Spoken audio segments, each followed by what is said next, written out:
Բարև ձեզ սիրելի բարեկամներ, Երկիր մեդիայի եթերում մենք ենք մեր պատմությունը հաղորդաշարի հերթական թողարկումը։ Պատմությունը պարզապես անցյալ չէ,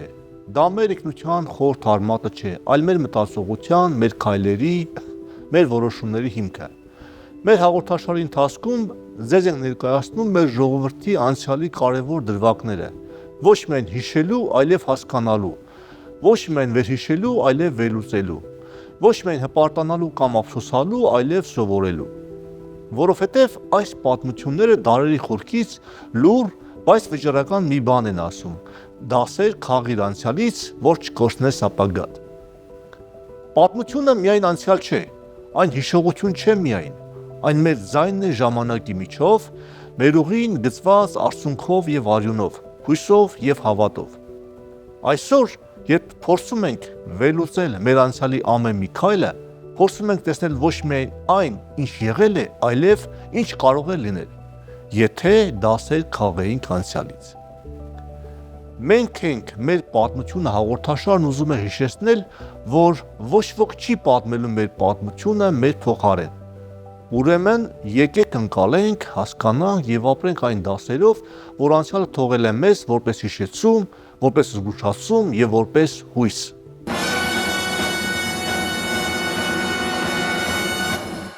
Այսօրվա թողարկման ժամանակ անդրադառնալու ենք հայոց մեծագույն արքա Տիգրան II գահակալության կարևոր դրվագներից մի քանիսին։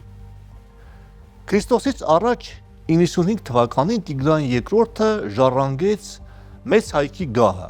Նրա 40-ամյա գահակալումը Քրիստոսից առաջ 95-ից մինչև 55 թվականներ նշանավորվեց Հայաստանի ռազմաքաղաքական, տնտեսական և մշակութային աննախադեպ վերելքով։ Քրիստոսից առաջ 94 թվականին Տիգրան Մեծը միավորեց ծոփքը և դաշինք կնքեց Պոնտոսի թագավոր Միհրդադ VI Եվպատորի հետ։ Հայ-պոնտական զորքերը գրավեցին Կապադովկիան,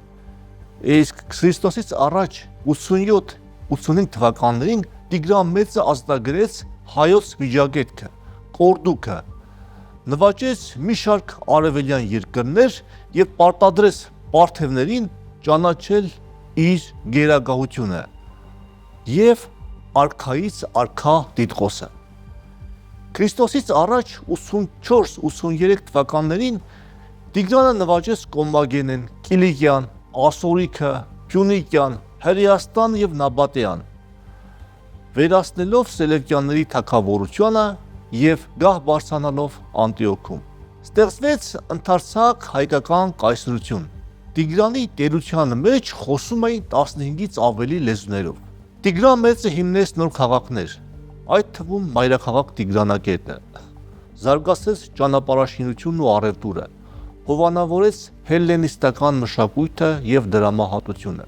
Տիգրան Մեծի խաղաղ գործունեությունը խաթարվեց Քրիստոսից առաջ 74 թվականին սկսված Միհրդատյան երրորդ պատերազմի ընթացքում, երբ Հռոմը Հայաստանը հայտարարեց իր գլխավոր թշնամին արևելքում և հրահրեց ներքին խռովություններ։ Քրիստոսից առաջ 71 թվականին արևելքում հռոմեական զորքերի հրամանատար Լուկիոս Լուկուլոսը ծանր պարտության մատնեց Միհրդատին, որն իր ընտանիքի հետ ապաստանեց Հայաստանում։ Լուկուլոսը պահանջեց նրան հանձնել Հռոմին, սակայն Տիգրանը կտրականապես մերժեց։ Քրիստոսից առաջ 69 թվականին Տիգրան Մեծը զբաղված էր Նաբատեայի և Հուդայի թագավորության ապստամբությունների ճնշումով, օգտվելով դրանից Լուկուլոսի բանակը ներխուժեց Հայաստան և պաշարեց Տիգրանակերտ մայրաքաղաքը։ Հռոմեացիների ներխուժման լուրը Տիգրան Մեծը ստացավ Պտղոմայիս քաղաքում։ Նա 3000-անոց հեծելազոր ուղարկեց հռոմեացիների դեմ, սակայն այդ փոքրաթիվ զորամասը չէր կարող կանգնեցնել Լուկուլոսի բանակին։ Տիգրան Մեծը մոտ 70,000-անոց բանակով հասավ թշնամու կողմից պաշարված Տիգրանակերտ և որոշեց այդտեղ ճակատամարտ տալ։ Նույն թվականի հոկտեմբերի 6-ին Տիգրանակերտի ճակատամարտում Լուկուլոսին հաջողվեց պարտության մատնել Տիգրանին և գրավել մայրաքաղաքը։ Չնայած մայրաքաղաքի կորստին Հայաստանը չընկավ։ Տիգրանը մեկ տարվա ընթացքում համբերատար, հետևողականորեն վերականգնեց բանակի մարտունակությունը։ Քրիստոսից առաջ 68 թվականի սեպտեմբերին տեղի ունեցած Արածանի ճակատամարտում հայկական զորքը ջախջախիչ պարտության մատնեց հռոմեական զորավար Լուկուլոսին։ Տիգրանը, որպես մեծ ստրատեգ, ոսկերչական ճշգրտությամբ ընտրել էր ճակատամարտի տեղը, ժամանակը, մարտավարությունը։ Հոգնած եւ տեղանքին անծանոթ հռոմեացիները ստիպված էին տեղի տալ հայկական բանակի մարտական ոգուն եւ Տիգրանի զորավարական տաղանդին։ Արածանի հաղթանակը փոխեց պատերազմի ընթացքը։ Դա ոչ միայն հաղթանակ էր, այլև Լուկուլոսի Հայաստանը վերջնականապես պարտության մատնելու ծրագրի տապալում։ Հայոց բանակը նրան վտարեց Հայաստանից, իսկ մեկ տարի անց նաև Պոնտոսից։ Հռոմի սենատը Լուկուլոսի փոխարեն արևելքի զորավար նշանակեց Գնեոս Պոմպեոսին, ավելի ուժեղ եւ ավելի վտանգավոր։ Պոմպեոսը վերջնականապես պարտության մատնեց Պոնտոսի Մերդատ եւ Բատորին։ Միևնույն ժամանակ Հայաստանին սպառնում էր Պարթևստանը, Հրահատ երրորդ արքան, որը կազմակերպեց Տիգրան Մեծի որդու Տիգրան կրտսերի խռովությունը։ Ստեղծվել էր մի դրամատիկ իրավիճակ։ Հայաստանը հայտնվել էր երկու հզոր տերությունների միջև։ Արածանի ռազմական հաղթանակը պետք է ամրապնդվեր դիվանագիտությամբ։ Տիգրանը նախ ճնշեց իր արկածախնդիր որդու խռովությունը։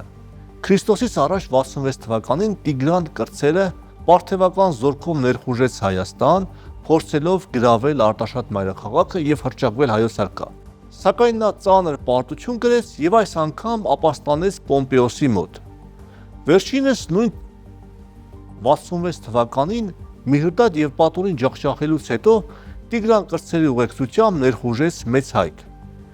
Տիգրան Մեծը, հաշվի առնելով, որ գտնվում է Հռոմի եւ Պարթևստանի հարձակման սպառնալիքի տակ,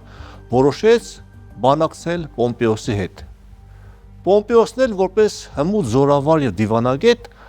նախընտրեց գործ ունենալ իր նման հասուն պետական եւ ռազմական գործիչ Տիգրան Մեծի, այլ ոչ թե նրա արկածախնդիր որդու հետ։ Քրիստոսից առաջ 66 թվականին Արտաշատում Պոմպեոսի հետ կնքվեց հաշտության պայմանագիր, որով Հայաստանը թեև հրաժարվեց նվաճված երկրների մեծ մասից, վճարեց հսկայական ռազմատուկանք, բայց պահպանեց իր ամբողջականությունը եւ անկախությունը։ Տիգրան Մեծը նաեւ պահպանեց արքայից արքա տիտղոսը։ Արտաշատի պայմանագրով Հայաստանը հռչակվեց Հռոմի դաշնակից եւ բարեկամ պետություն։ Փաստացի դիվանագիտական ջանքերի գործադրմամբ հնարավոր եղավ ոչ միայն փրկել երկիրը անցանկալի կորուստներից, այլև պահպանել ներքին միասնությունն ու կայունությունը։ Հռոմի արևելյան քաղաքականությունը հակակշռելու եւ Մեծ Հայքի պետական ինքնուրույնությունը պահպանելու համար Տիգրան Մեծը եւ նրա հաջորդներն այսուհետ